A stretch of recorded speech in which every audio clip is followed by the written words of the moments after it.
Alright, so in this video I'm going to tell you about this still, and it is an essential oil still. This is the way we obtain plant oils from the leaves and make whatever from that. It's also making hydrosols and distilled water. And with this setup, I'm just breaking it down, and I decided to do a video to show that the first thing in preparing this container, this whole still is found on Mile High Distilling Company, and they have an online website. You can order this separately, which is just a metal mesh for the plant oils to go through as a final aerosolizing stage to prevent the big chunks from bubbling up through, basically. It's a screen. Then you add all of the plant matter, which takes a lot. And our next batch may be a full batch of bay laurel, just like I just did. And I would fill it all the way full, pack it down, and if possible, if I need to take up a little space, there's another mesh screen here that goes in there. There's another screen that goes on top and screws on. And then I will turn it, and just for demonstration, I'm going to set it up without this. But starting off with 10 gallons of water, the electric thermocoupler in place, there's no leaks, everything's tightened down and checked through these little nuts and bolts here that Mile High provides. And you just want to make sure that your silicone seal is in place.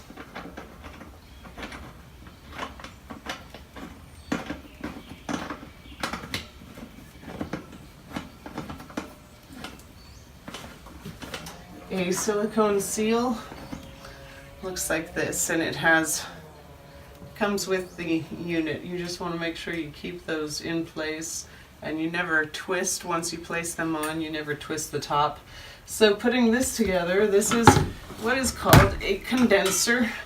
This will take hydrolyzed or aerosolized hot plant oils and condense it into condensation that trickles down on the sides of a cup, similar to having the condensation outside a cool cup of ice water on a hot day.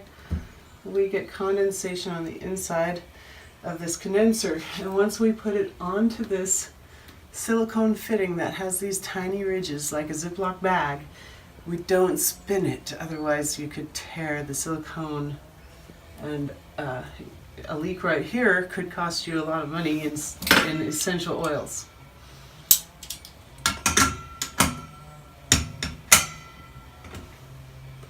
So we put that in place.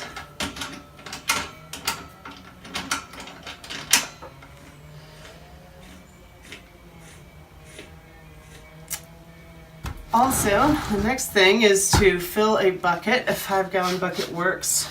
Fill it with water, place your pump, and flow whatever pump you choose. It's really up to you when you contact that company.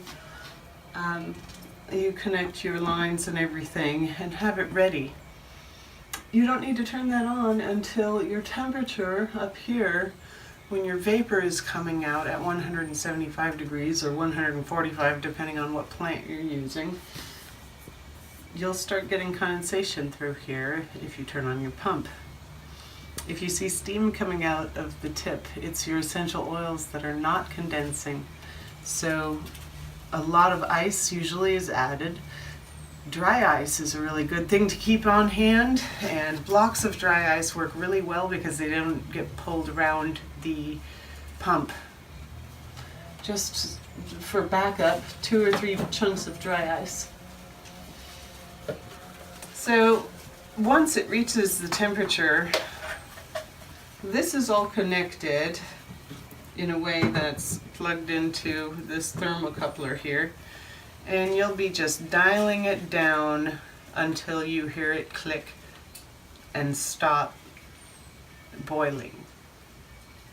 And you hear the bubbles stop and you see the temperature almost immediately drop.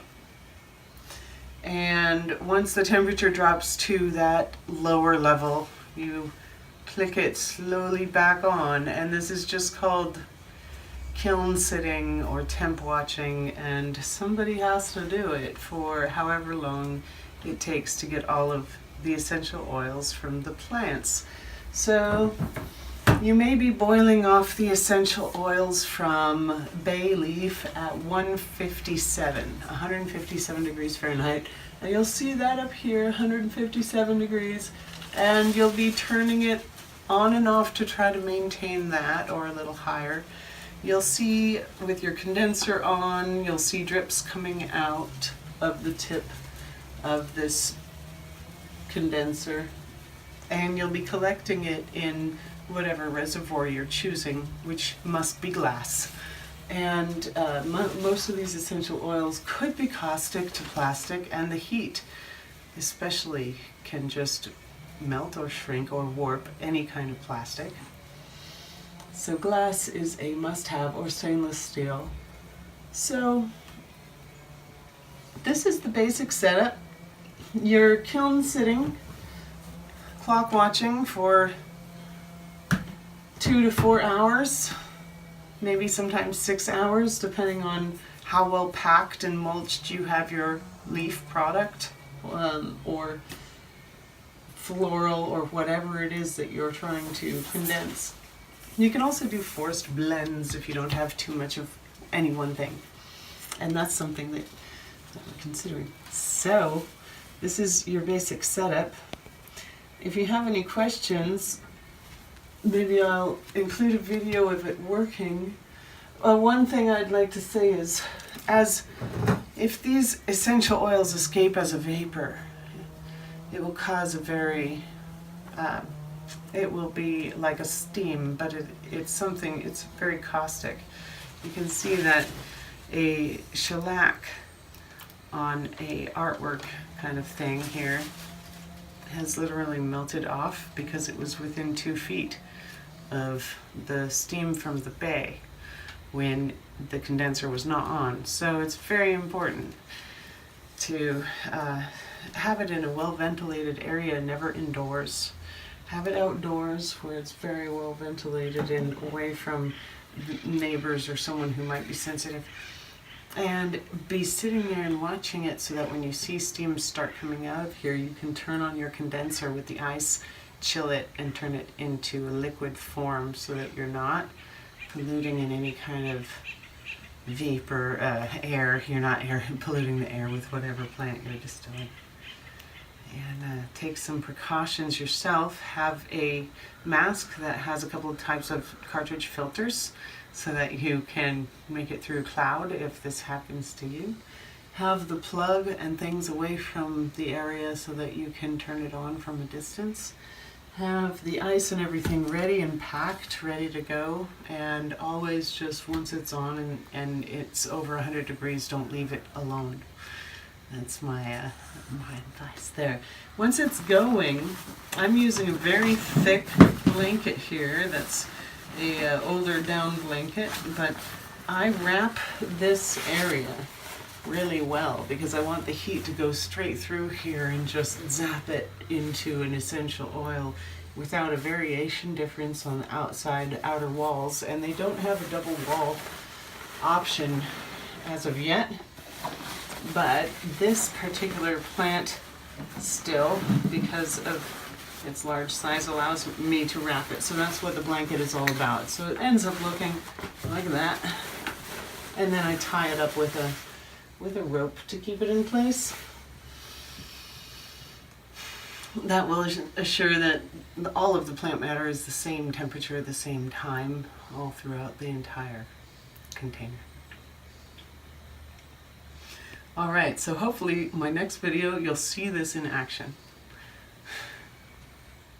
Right now I'm just keeping track of where the temperature is. It has started and it is heating. This is the area where I have the thermocoupler, and yes, it is hot to the touch. It is time to not touch it anymore and keep this area clear. I have this starting off at max until I reach a boiling point. Once I reach a boiling point, well, I'm not going for boiling point, but once I reach the temperature that I want, I will start dialing it down. And you see how the dial works? It's just, you can almost hear it shut off now.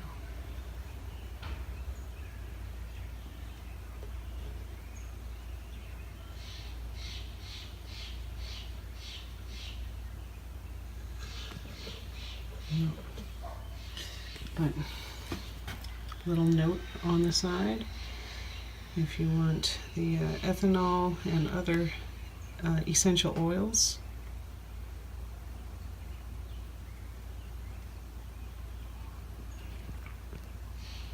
$180.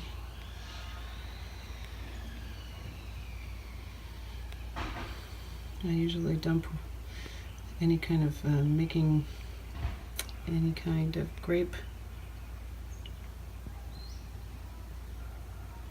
which I dump whatever's before 150. That's the general rule of thumb. Just gratefully written in there. I've also got some extra seals on hand here. This is the cap that goes to the pit. Since I'm using the thermocoupler, I don't need it, but if I ever wanted to use it from the thermocoupler, I would need it because it is specially made with these ridges that act like a seal under the heat of a fire. So you can have that on a burner. This is left in the oven. We don't want this retaining heat in any way, so we're going to use the cool air of the evening and the ice cold water. And we've been saving a lot of ice. We've got bags and bags of ice ready to add, and then I'm going to add a special glass flask and get this ready to collect the essence of the flowers. Okay, we have it running.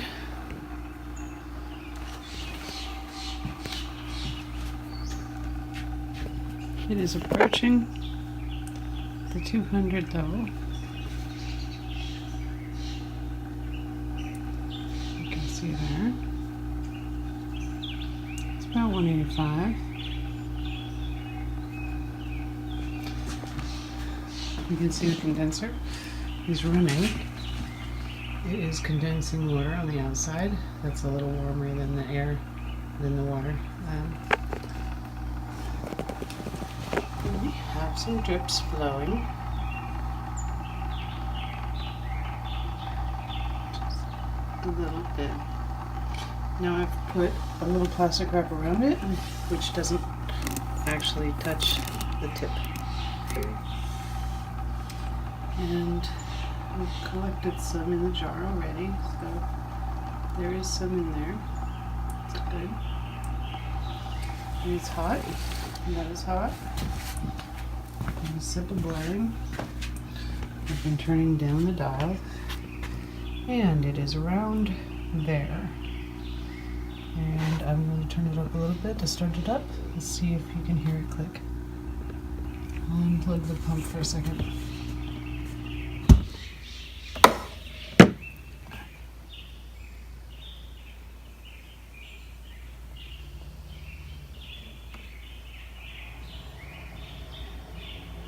Never heard it click. Well, I hear it boiling now.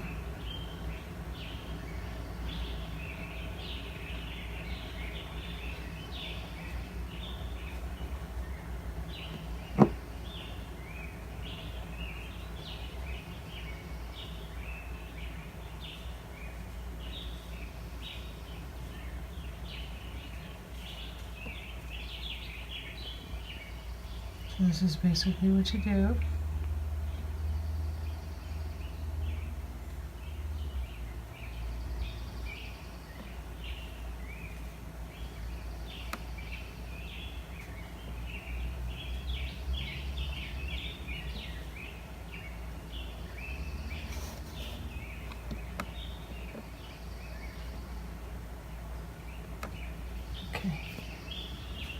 going.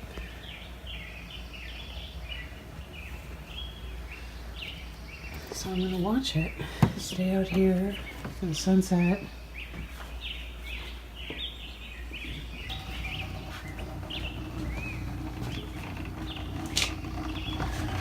I've got my second round of ice going through here.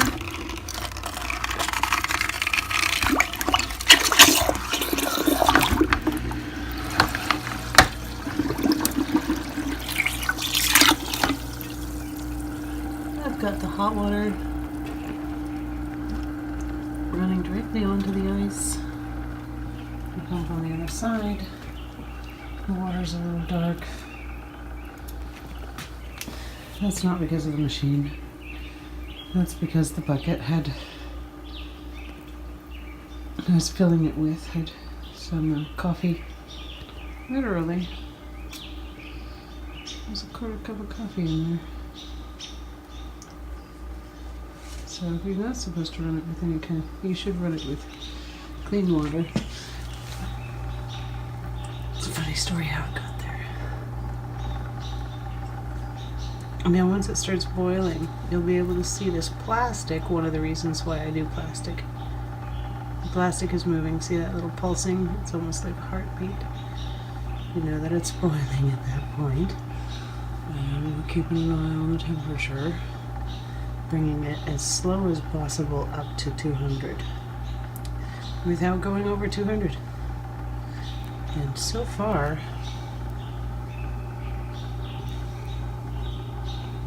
there actually is some water in the bottom of that. Now if I take this apart, I'm going to do this after setting it all up. I'll show you how much so far has dripped into the container.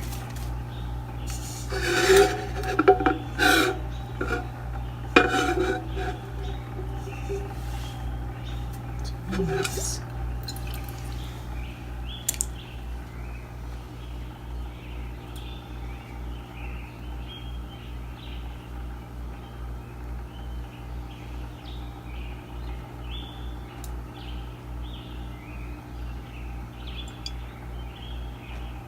You can tell there's oil in there.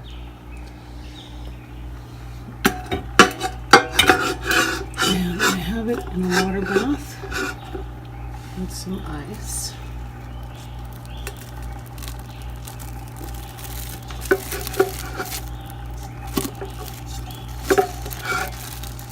And I'm just wrapping that out. And then trying to get a good seal so that I get that little heartbeat pulse thing going. I'll pull it away slightly. And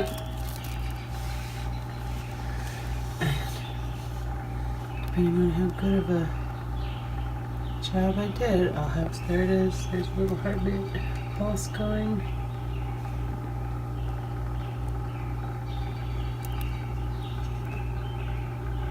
So I'll just watch it go.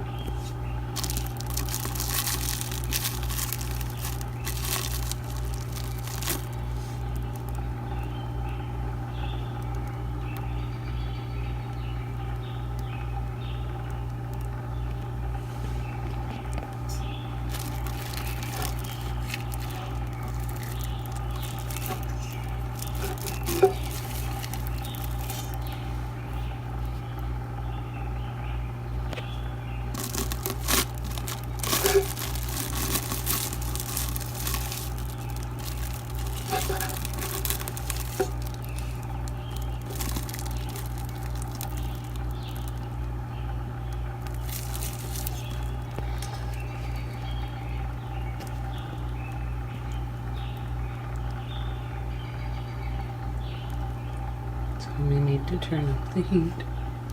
I'm watching the heat.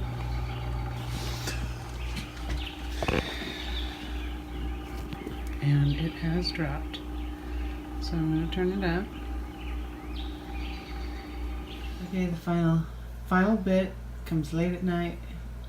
Bottling, labeling, the 3 different stages of the flower essence. This is the distilled concentrate that should be diluted quite a few times in order to have individual bottles to be used for medication.